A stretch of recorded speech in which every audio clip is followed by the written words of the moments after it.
So many car audio enthusiasts, so many cool cars, such an awesome scene, friends, that we just have to check out. This is the Russian Car Audio Championship, and behind me is a Toyota, unique Toyota. It's a Land Cruiser, which, to be honest, I don't really like at all, because when you're driving in the left lane, speeding along, it's usually guys in cars like this who just don't want to let you pass. Even if you're in an S-Class and you flash your lights at them, they just keep going at 90 kilometers an hour and refuse to move over. But I like this car, because it's a true Audiophile's top-tier vehicle. Now let's take a look at what's inside and see what unique things people have actually done. Hello, Rodion. Hi, Rodion. My name is Evgeny. So tell me, how did you do it? What exactly did you do? I've already listened to this car, and I'll say this, it sounds awesome. The soundstage is amazing. By the way, some people have no idea what a soundstage is. Well, here it's really well set up, and some unique things were used for that. Pyramids, my friends. Now, you're probably going to laugh, just like you laugh at Victor, or at me, for listening to wires. Yeah. We put all sorts of things like that. Strange looking, almost mythical, right? And Evgeny uses them too. Yes. And please tell us about the system configuration. Let's take a look at your speakers and amps, and you can tell us what you've used and what innovations you've implemented. We have a device that plays via HDMI into the glove compartment and transmits a digital signal. These little pods here, yes, have speakers installed, and the mid-bass speakers are in the doors. What speakers are installed? They're all from the same brand, Red Power. Red Power, right? Well, except for the subwoofer, yes. So, what subwoofer is it? The sub is an AE 1575, it's homemade as well. Mid-range and high-frequency traps. What are they for? Well, basically, if you turn them on, they're for leveling the soundstage well. That's what the traps are for. I see. To remove peaks, if there are any, or at least try to. So, we put this thing on the dashboard, right? Yes, we turn on uncorrelated pink noise, that's noise everywhere, and as soon as you start moving it, you'll understand everything right away. Everything should be perfectly even. Got it. That's right, isn't it? I agree. Here's an interesting thing. Even those little mini pyramids, Evgeny, you have them on the door handles. Just take a look for yourself. So that the handle doesn't reflect the tweeter, exactly. My handle, you know, before it used to go test, like when a jazz singer is singing. And it's like, there's a missing tooth. And you suffer because of it. Well, no, of course it doesn't help that much. So you went straight to the dentist, right? And everything got better. I see. But actually it does work because... That's just nitpicking at this point. Agreed. Again, friends, colleagues, I want to emphasize that this is something you should do only when everything else is already fine-tuned and assembled. Just putting this thing in for no reason. If you have a regular music center, yeah, it doesn't really work. You won't hear it at all. If you put it next to your phone and play a song, it won't work either. For this, you need to reach a certain level. You need a truly top-tier, high-end professional system of those setups where you can even hear the water, the wires, every tiny detail, every subtle nuance, every faint sound, every delicate whisper. There, again, everything is soundproofed. Again, if you over-dampen it, it's bad. If you under-dampen it, it's also bad. So it's all about the nuances. Let's take a look. You have a classic three-way system, right? Yes. The most amazing thing is when I listened to my test tracks in Evgeny's car, honestly, it absolutely felt like the singer was singing right in the middle of the windshield. Yes, and you sitting off-center. Yeah, and you're sitting off to the side. So didn't pay enough. So you have to sit on the side. Yeah. That's a unique thing with car audio, guys. It's really hard for them to achieve that effect because at home it's actually pretty easy to do, relatively speaking, if you know what you're doing. Because I always set up the soundstage so that everything is clear for people. The singer is right in the center, everything is laid out. The left musician is on the left, the right one somewhere on the right, everything is filled in with images. Here it's much more difficult because you're off center. Moreover, here there's glass, there's the windshield. The mid-bass might be hitting somewhere around your knee. The bass also hits your knee, and the tweeters can play in some completely unpredictable direction because depending on the car's configuration, well, here it's clear you've already installed them in the pillar. As I understand it, this is a custom solution. Yes, yes. You calculated all of this. In general, it's all complicated, but honestly, in Evgeny's case, everything was done really well. It sounded great, as good as possible. Moreover, I listened to Drake. My reference track, he has Hotline Blinders. Be sure to check it out. Yes, you might not like Abby, you might not like Drake, but in this track, he has a lot of bass structures. That is, first there's one bass, then a second, then a third. It really changes and you can hear it in real time. You can catch it if you have a cool system. It's basically a bass beat, you know, something like that. So at first there's a deeper bass, then it switches to a less deep one, and then it transitions back again. In short, your system played it all out. I heard... Oh, thank God, thanks. Let's take a look. Obviously the pyramids are cool. Let's see what you've got in the back. Now that's what I'm talking about. Now that's a subwoofer. Take a look. There's glass here and everything is upholstered in leather. That's how it's supposed to be for me, you see. So you can actually do it just like this and then watch the power in real time, right? Well, when the music plays, the needles move. Yeah, I get it. That's exactly what I'm talking about. So tell me, let's look at the configuration. What have you set up here?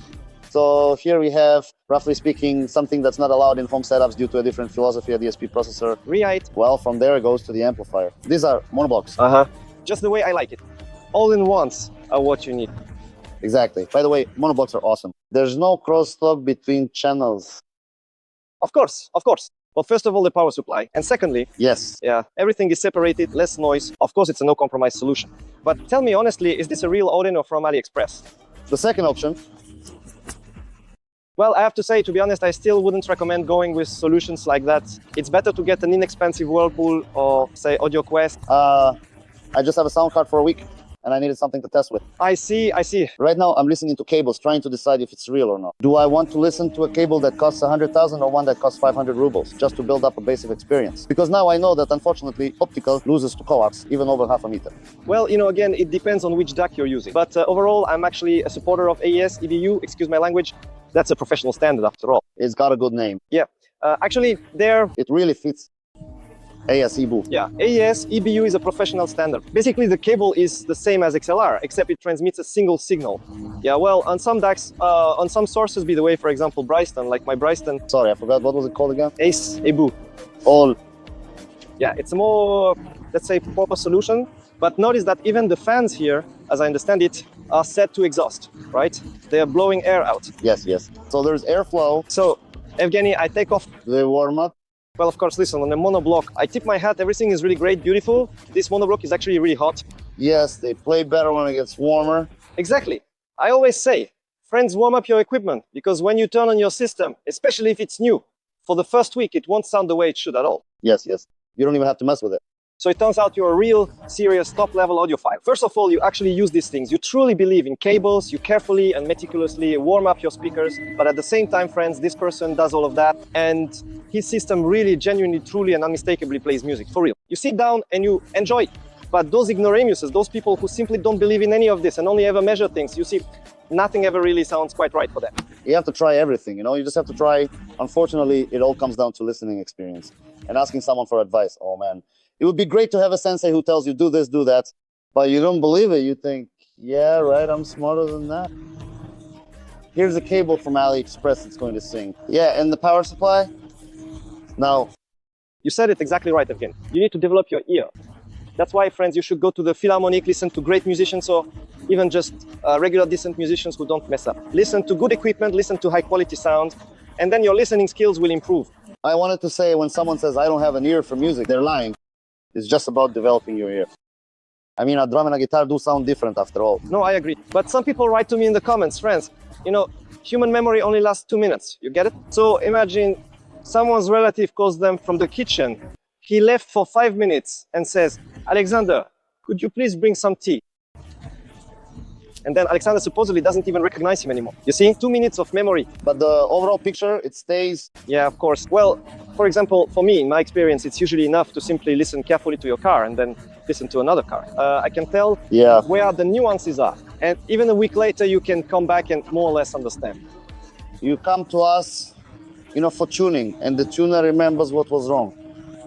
We analyze it again, do something there.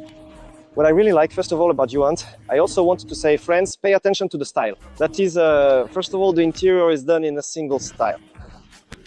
And here as well, and the DAC that Evgeny made is in the same style. And accordingly, the niche where the amplifiers and processor are is also in the same style. This shows that the person has a comprehensive approach. Once again, you put it on the dashboard and the sound changes. That's it. And right away, we move up to the enthusiast class. Tell me, please, you measured your car, right? What do you think about measurements in general? How do they affect things? And do you set up your car purely based on measurements, or do you still do the final tuning by ear? The final tuning is definitely by ear. So why do people say things like, he measured the frequency response, he measured this and that? And what rumor? That's complete nonsense. If the system plays on the chart, it will play in live too. Let's put it this way. I think that if you want to rely on measurements, your listening experience should be 10 times greater, and you need a lot of tuning experience, You need to listen to 1,000 systems. And you need to look at the 1,000 graphs and understand, okay, I moved half a decibel here, and my ears picked it up. And only then, after years of experience, will you have a solid foundation. Yes. There are only 1 or 2 such tuners in Russia. You can count them on one hand. I agree. Yeah. But having trained ears, well, that's easier. But it's still difficult. It is difficult. But I think our ears aren't necessarily the most precise instrument. They give you an overall understanding because, in my opinion, you don't just listen with your ears. For example, I feel music with my whole body. With your eyes, the bass, your chest, it hits you, doesn't it? Moreover, even when I carefully take off my glasses, I always, without exception, test music without my glasses on because I can truly and distinctly feel the difference when I put them on. That's just how it is naturally, of course. Well, the sound is coming at you. You know, there's even this thing with binaural microphones. I use them. There's this concept, there's just a binaural microphone, basically, with 2 ears, right? And between them, there's kind of a stick. And there's an extra thing where you put a face on it, and then you get well. The face also, so to speak, breaks up the sound waves. Carefully position the ears like this. And the effect is different. So all these little details actually have a big impact, friends. But one doesn't exclude the other. You can't just say ears are nonsense, measurements are everything, or vice versa.